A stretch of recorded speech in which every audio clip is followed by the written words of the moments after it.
अस्सलाम वालेकुम दोस्तों, welcome to my YouTube channel. जो दोस्त मेरे चैनल पे नए हैं वो चैनल को सब्सक्राइब कर दें और बेल आइकन के बटन को प्रेस कर दें ताकि हमारी आने वाली हर नई वीडियो आपको बर वक्त मौसूल हो सके। बड़े दोस्तों के मैसेजेस मौसूल हुए जिन्होंने डिफरेंट टॉपिक्स पे कहा कि एक वीडियो अपलोड कर दे। तो हमारी कोशिश है कि हम कोई ना कोई टॉपिक किस तरह का चॉइस करें जिसके लिए किसी ने रिक्वेस्ट की हो और उसको अपलोड करें। आज एक मैं केस का रिव्यू अपलोड करूंगा। 2022 में मेरे पास एक पेशेंट आई जो मेरे गांव से ही बिलोंग करती थी। उन्होंने मुझे आके बताया कि डॉक्टर साहब, हमें आपका किसी ने बताया है। मैं अरसा 2 साल से डिफरेंट डॉक्टर से मेडिसिन खा चुकी हूँ, लेकिन मैं ठीक नहीं हो सकी। जब मेडिसिन खा लूँ अफाका रहता है, उसके बाद मैं दोबारा बीमार पड़ जाती हूँ। तो मैंने उनसे कहा कि आप मुझे अपनी कंप्लेंट्स बताएं, आपको क्या क्या मसाइल हैं, अपने मसाइल बताएं। तो उन्होंने कहा, डॉक्टर साहब, मुझे भूख नहीं लगती, मुझे नींद नहीं आती। इसके अलावा जब मंगल की शाम होती है, ट्यूसडे की शाम होती है, तो मुझे अजीब सा खौफ लाहक हो जाता है। मैं रोना शुरू कर देती हूँ और अकेले बैठ के रोई जाती हूँ। तो मैंने ज़रा उनसे पूछा कि ये कब से आपको मसला लाहक हुआ। तो उन्होंने बताया कि डॉक्टर साहब, मेरी मदर इन लॉ थी, मेरी सासू माँ थी, तो वो सडनली बीमार हुई। उन्हें हमने हॉस्पिटलाइज़ करवाया।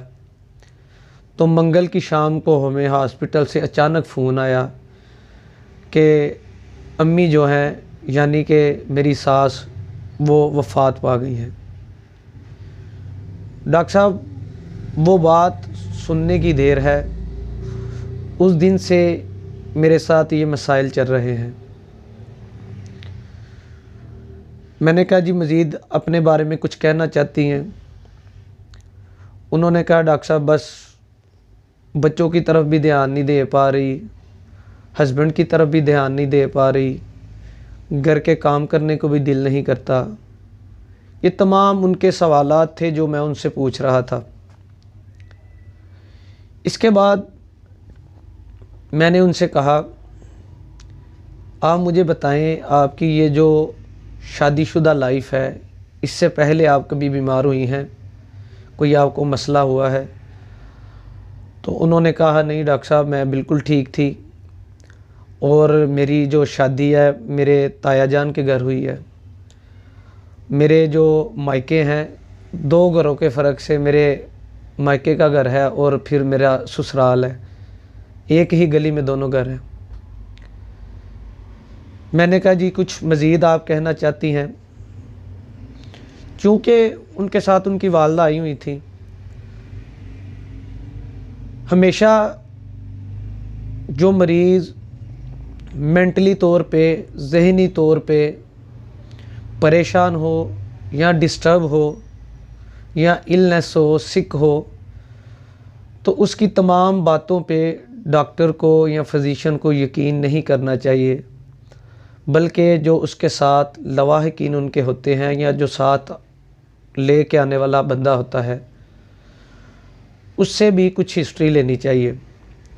तो मैंने उनकी वालदा से भी थोड़ी सी हिस्ट्री ली कि आप बताएं।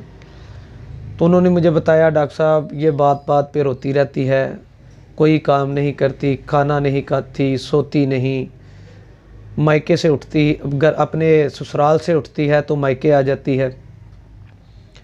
तो मैं ये तमाम बातें, ये तमाम हिस्ट्री उनसे कलेक्ट करने के बाद मैंने इनिशियली जो मेडिसिन होती है सदमे की या अफेक्शन की, जो मेडिसिन होती है, मैंने वो अप्लाई की और 2 दिन इंतज़ार किया, लेकिन मामला जूं का तूं रहा। मरीज़ को कोई अफाका नहीं हुआ, मरीज़ को कोई सुकून नहीं मिला। उसके बाद मैंने एक मज़ीद मेडिसन लव डिसअपॉइंटमेंट की मरीज़ को प्रिस्क्राइब की, लेकिन कोई अफाका ना हुआ। क्योंकि 2 साल से वो इस मर्ज़ में मुब्तला थी, लिहाजा उन्होंने भी थोड़ा सा सब्र का मुज़ाहरा किया, थोड़ा सा सब्र किया और मेरे कहने के मुताबिक या मेरी हदायत के मुताबिक वो हर 3 दिन बाद 2 दिन बाद मेरे क्लिनिक आ जाती थी। जब मज़ीद 3 दिन गुज़रे तो बाई चांस मेरे क्लिनिक पे मेरे उस्ताद डॉक्टर इमरान मोहम्मद अहतर सदरा साहब मौजूद थे। तो उन्होंने इस पेशेंट को चेक किया। उस दिन मैंने उनको बताया कि मैंने इन्हें फ़लाँ मेडिसिन प्रिस्क्राइब की है, लेकिन मरीज़ को कोई अफाका नहीं हुआ। तो उन्होंने मुझे एक मेडिसिन बताई, मैंने मरीज़ को अप्लाई की और मरीज़ जो है बेहतर होना शुरू हो गया। करीबन 1.5 माह या 2 माह के करीब तक वो मरीज़ मेरे साथ अटैच रहा। उसके बाद अरसा 1-2 साल उस मरीज़ से मेरी कभी मुलाकात नहीं हुई। गुज़श्ता दिनों की बात है, वो फिर मेरे पास आई और यही सारी कंप्लेंट्स जो डे 1 पे लेके आई थी वही सारी उन्होंने मुझे आके फिर बताई। मैं समझा कि पहली जो मेडिसिन है उसका 1-1.5 साल असर है, उसी को मैंने रिपीट किया, लेकिन कोई अफाका ना हुआ। मैंने फिर डोज़ को हैवी पोटेंसी बढ़ाई मेडिसिन की, फिर रिपीट किया, लेकिन कोई अफाका ना हुआ। मैंने सोचा कि मरीज़ पहले भी मुकम्मल शफा याब नहीं हुआ था, अब मुझे मज़ीद मेहनत की ज़रूरत थी। दोस्तों, जितने भी हम इंसान होते हैं, हमारी ज़िंदगी में फेजेस आते हैं, स्टेप्स आते हैं। प्यार, मोहब्बत, इश्क, इस तरह के तमाम फेजेस से मोस्टली जो अडल्ट्स होते हैं वो गुज़रते हैं। इस दफ़ा जब वो आई तो इस दफ़ा उनके वालिद की डेथ हुई थी। सिनारियो बिल्कुल पहले सिनारियों की तरह मिलता जुलता था। पहले मदर इन लॉ थी, सासू माँ थी, अब वालिद था।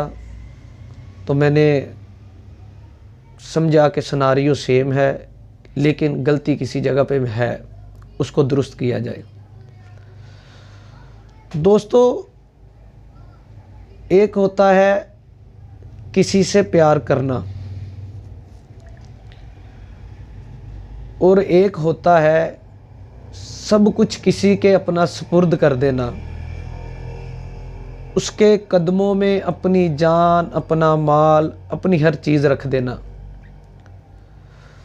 दोस्तों, लव अफेक्टेशन की या लव डिसअपॉइंटमेंट की बड़ी मेडिसिन्स होती हैं,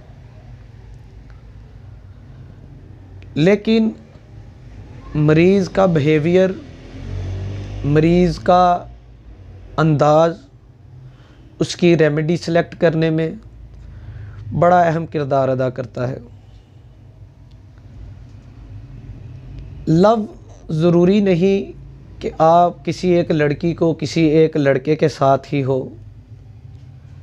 मोहब्बत, प्यार इंसान को अपने भाई के साथ, अपनी बहन के साथ, अपने वालिद के साथ, अपने घर में मौजूद बुज़ुर्गों के साथ, अपनी बीवी के साथ, अपने बच्चों के साथ शदीद हो सकता है। लेकिन जब ये शिद्दत में जाता है तो दोस्तों ये अटैचमेंट बन जाती है। अटैचमेंट में और लव में थोड़ा सा फ़र्क होता है। मोहब्बत जिससे आप करते हैं, अगर वो आपकी ज़िंदगी से मूव ऑन कर जाए तो आप भी मूव ऑन कर सकते हैं। लेकिन जिस इंसान के साथ आपकी अटैचमेंट हो जाए, जिसके आप करीब तर अटैच हो जाएं और सिर्फ़ उसी को अपना सब कुछ समझे, तो आपके लिए मूव ऑन करना मुश्किल हो जाता है, आप आगे बढ़ नहीं सकते। दोस्तों, एक लफ्ज़ है सेंटीमेंटल। इमोशंस और सेंटीमेंटल, इन दोनों का अगर मतलब निकालें तो करीब तर मतलब आते हैं। दोनों का मतलब जज्बात हैं, लेकिन अगर इनके सिंगुलर वर्ड्स लें हम, तो सेंटीमेंटल जो लोग होते हैं ये ज़रा हसास लोग होते हैं, और जो इमोशन होता है वो जज्बा होता है। दोस्तों, वो औरत, वो लड़की सेंटीमेंटल लव में मुब्तला थी, सेंटीमेंटल औरत थी, बड़ी हसास औरत थी। बेशतर हमें देखने को मिलता है कि सास और बहू के तल्लुकात अच्छे नहीं होते, लेकिन यहाँ पे सिनारियो बड़ा डिफरेंट था। उसकी सास वफ़ात पा गई तो वो सदमा ले गई।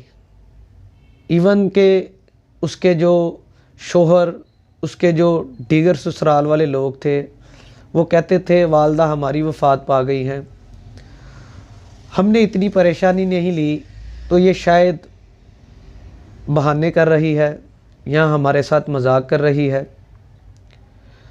दोस्तों, लेकिन हकीकत में वो लड़की बीमार थी, क्योंकि उसकी अपनी सासू माँ के साथ अटैचमेंट बहुत ज़्यादा थी। दोस्तों, नेट्रम्योर का जो मरीज़ होता है, ये भी एक लव अफेक्टेशन की मेडिसिन है, लेकिन इसका मरीज़ समझता है कि मैं इसके साथ प्यार करता हूँ तो ये मेरी मेहरबानी है। वो समझता है कि इसका मेरे साथ प्यार करना, किसी का मेरे साथ प्यार करना मेरा हक है। लेकिन जो हसास लोग, सेंटीमेंटल लव डिसअपॉइंटमेंट के लोग होते हैं, इनका लव ज़रा डिफरेंट होता है। ये समझते हैं कि वो मुझसे प्यार कर रहा था तो उसकी मेहरबानी थी, मैं उसके बगैर ज़िंदा रह ही नहीं रह सकता, उसके बगैर मेरी ज़िंदगी का वजूद, मेरा जीना बड़ा मुश्किल है। सेंटीमेंटल लोग बहुत जल्द कोई इमोशनल ड्रामा देखें, कोई फ़िल्म देखें जिसमें कोई सस्पेंस हो, कोई रोमांटिक फ़िल्म हो, लव स्टोरी वाली फ़िल्म हो, तो बड़ी जल्दी उन्हें उनकी आंखें भर आती हैं, बहुत जल्द रोना शुरू कर देते हैं।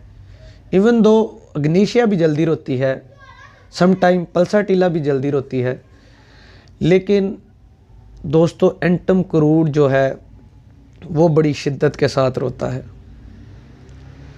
वो सोचता है कि इस इंसान के साथ जो मेरा ताल्लुक़ था,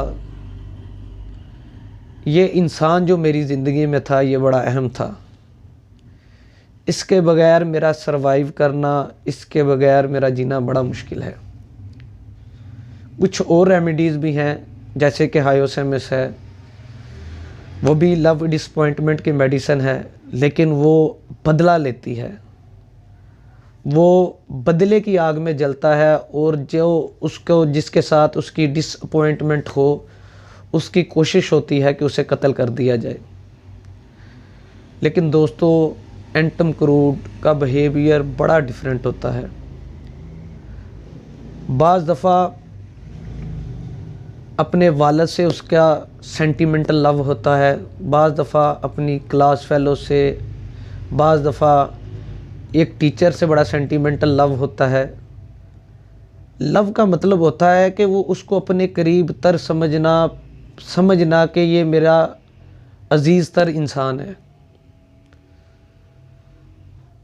दोस्तों, मैंने जब ये सारी चीज़ें उस अंदर और लड़की के अंदर नोट की, तो मैंने उन्हें एंटम क्रूड की 10 mg की एक सिंगल डोज दी और 2 हफ्ते तक मैंने इंतज़ार किया और डे बाई डे वो दोबारा से बेहतर होना शुरू हो गई। और उसके बाद अभी तक मेरी दोबारा उनसे कोई मुलाकात नहीं हुई, तो मैं उम्मीद करता हूँ कि वो इंशाल्लाह ठीक होंगी। दोस्तों, मैं पहले भी अपनी वीडियोस में बता चुका हूँ कि मरीज़ की इनफरादियत को जानना चाहिए। अगर सिर्फ लव डिसअपॉइंटमेंट को देखें या लव अफेक्टेशन को देखें तो बहुत सी मेडिसिन्स निकल आती हैं। ग्नीशिया निकल आती है, नेट्रिमेयर निकल आती है, एसिड फास निकल आती है, हायोसेमिस निकल आती है, लेकिन उनमें एक मेडिसिन एंटम क्रूड भी है। फिर ये ढूंढने की ज़रूरत होती है कि मरीज़ का लव किस तरह का है। प्लाटिना का लव ज़रा डिफरेंट होगा। जिस तरह मैंने नेट्रिमेयर का लव बताया है, प्लाटिना का भी इसी तरह ज़रा डिफरेंट लव होगा। एंटम क्रूड समझता है कि ये इंसान, ये जानवर, ये बैट, ये बुक, ये टीचर, ये मेरा भाई, ये मेरी बहन, ये मेरा वालिद, ये मेरे जो बुज़ुर्ग हैं घर के, दादा जान, दादी जान, नाना जान, नानी जान, ये मेरी ज़िंदगी में बड़े ज़रूरी थे। और अगर वो वफ़ात पा जाएं या दूर चले जाएं तो एंटम क्रूड का मरीज़ बीमार होना शुरू हो जाता है। यहाँ से उसकी बीमारियाँ पैदा होना शुरू हो जाती हैं। दोस्तों, हमारी अद्वियात मरीज़ का जो माइंड होता है, जो उसके माइंड का स्टेट होता है, उसको नॉर्मल लेवल पे लाती हैं। जब वो नॉर्मल लेवल पे आता है तो उसके लिए मूव ऑन करना आसान हो जाता है। इसके अलावा एंटम क्रूड का मरीज़ छोटी छोटी बातों को बहुत सोचता है, जिसकी वजह से एंटम क्रूड जो है वार्ड्स के लिए, मोकों के लिए बहुत अच्छी मेडिसिन मानी जाती है। क्योंकि आप देखें जो कार्न या जो वार्ड्स होते हैं, मोके या जो चंडियाँ होती हैं, ये छोटी छोटी पूरे जिस्म पे निकलती हैं। दोस्तों, मैं उम्मीद करता हूँ कि आप मेरे इस केस को सुनेंगे और दोस्तों से शेयर करेंगे। बल्कि आप में से कोई दोस्त हमें इस बारे में कोई हमारी रहनुमाई करना चाहता है, कोई हमें गाइड करना चाहता है, तो ज़रूर कमेंट कीजिए ताकि हमें मज़ीद सीखने को मिले। और इंशाल्लाह एक और एंटम क्रूड पे हम वीडियो बनाएंगे जो मुकम्मल एंटम क्रूड के बिहेवियर को, उसके माइंड बिहेवियर को, उसकी कॉन्स्टिट्यूशन को, उसकी गैस्ट्रो इंटेस्टाइनल सिम्टम्स को जो हम डिस्क्राइब करेंगे ताकि अच्छे तरीके से एंटम क्रूड को समझ सकें। शुक्रिया।